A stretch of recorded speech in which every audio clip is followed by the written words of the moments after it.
So it's the Spring Festival still, and Tempered Vaal Hazak is still here with the other Tempered versions of the Elder Dragons. So I decided to just hop on Monster Hunter and give him a solo run right now because I was bored. And yeah, as you can see, is the footage in the background. I was just wondering, like, what should I call this? Like, cause it's gonna be an imperfect run. I'm not gonna sit here and play Tempered Vaal Hazak for 3 days straight, record every single run, and get the perfect run where you don't die, you make 0 mistakes or like very minor mistakes. So I just try to set up a parry here with bombs with the stoneproof mantle, so I don't get knocked away and roared, because the stoneproof mantle, rock steady mantle, stoneproof mantle, whatever, has air plugs in them, and it gets wind pressure and all that. But it's also like a double-edged sword. Sure, you might take reduced damage per hit, but you take all the hits. So if you get touched, where you would normally get knocked back on your ass or back, and you would then be immune to damage because you're on the floor, so you took the chunk of damage, and now you're on the floor and you can't take any more damage. With the rocksteady mantle, you just get plowed straight through. If you're not careful, you will get one shot or comboed. Happened to me earlier with Tempered Toaster, or Teostra. He literally, I just heard tick tick tick and I was dead. 3 ticks, gone. It happened so quick I couldn't do anything. And yeah, so it's very it's very useful, also very dangerous in certain situations. So it's a learning experience. Use at your own risk. It's really good. It's too good to not use. Just like the temporal mantle is way too good. I think it makes you play worse.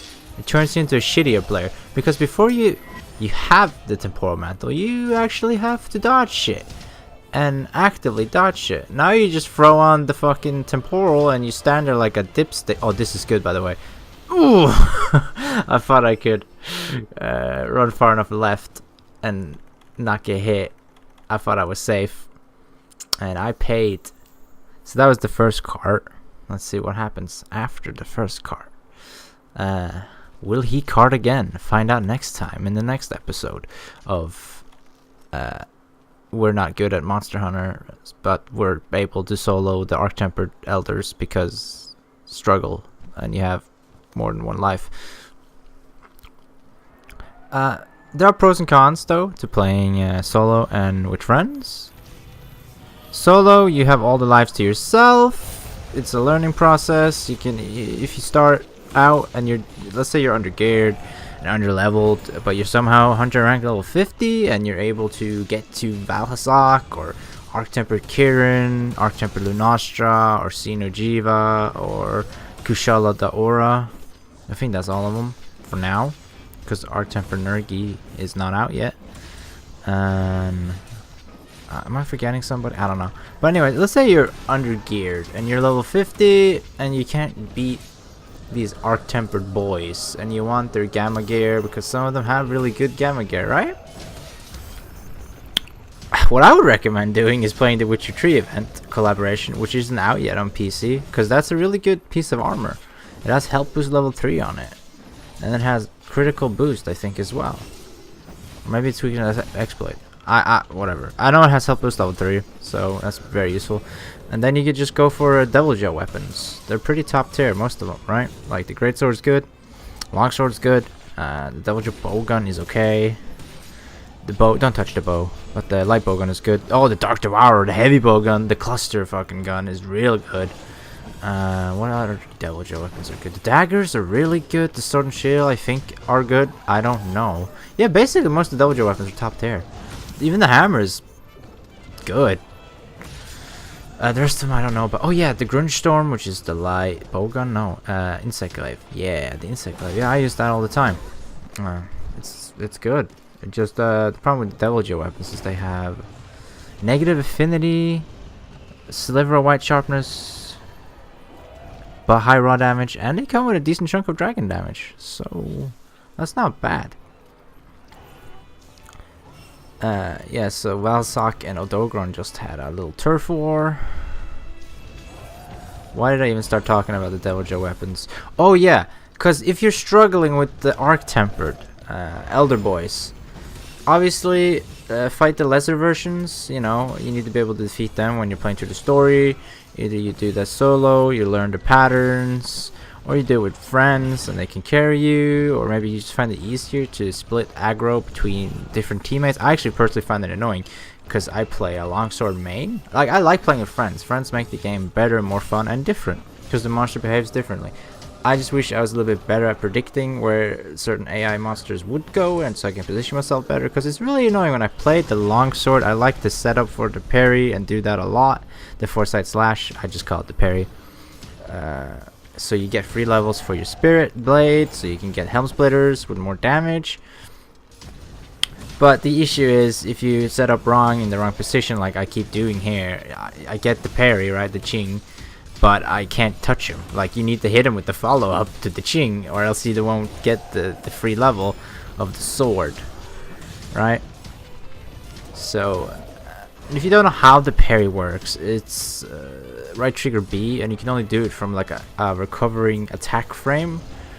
So you have to swing once, and then you can parry. You can't just parry from the sheath. That would be insane. I wish you could do that, but that would be a little bit too good, I think.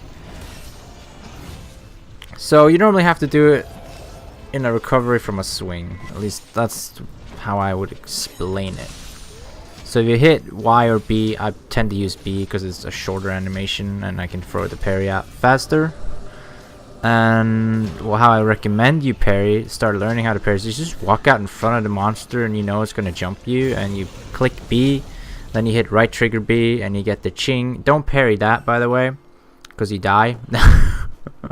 And he has that other move too, which is the same as that one, but it has like 3 or 4 ticks. So if you have the Stormproof mantle on and you parry that move, and you'll survive the initial blast, but then you hear tick tick and you're dead. So it isn't. Don't parry. Just get away from him. Maybe if you have some godlike positioning and you hit the parry and the roundhouse slash, and maybe you'll take 1 tick if you're full HP and have health boost, you might survive. I don't know. I was far away from him. I had the parry ching, which gives me a little bit of invulnerability. I didn't connect with it, so I didn't get the full spirit blade, so I didn't get to do the roundhouse follow-up slash into free level up. So my extra invulnerability was not there. Oh, by the way, if you're a longsword user, you know how people will complain about you as a longsword user interrupting all your teammates and stuff by like swinging your big sword around because it's a big range and stuff. Alright, that's fine. Just go where your teammates are not. And if they run up next to you when you're already swinging it, then that's their fault, first of all. But I'll tell you something. Longsword users, they need to watch out for dual blades and sword and shield. They will interrupt the fuck out of you. And they'll ruin your parries. You'll land the foresight slash, you get the ching, and then your right trigger roundhouse slice, whatever it's called, gets interrupted by those people. So if you're next to them and you smash right trigger right afterwards, there's a big chance that you will just get denied. Yeah, I've noticed that. I play with a really good dagger user and or dual blade user and a sword and shield dude. The sword and shield dude is the most insane sword and shield person I've ever seen. He does so much damage, it's crazy. I've never seen it. It's something special. He just goes to town with sword and shield. It's special. It's just, he doesn't give a fuck. He'll just smack the monster with the sword and the shield and bash it in the head with the shield, and he'll jump on it and keep mounting it. It's just crazy to watch. I love it. It's so cool because you never see it. It's like a legendary Pokemon or something in the wild. It's super rare.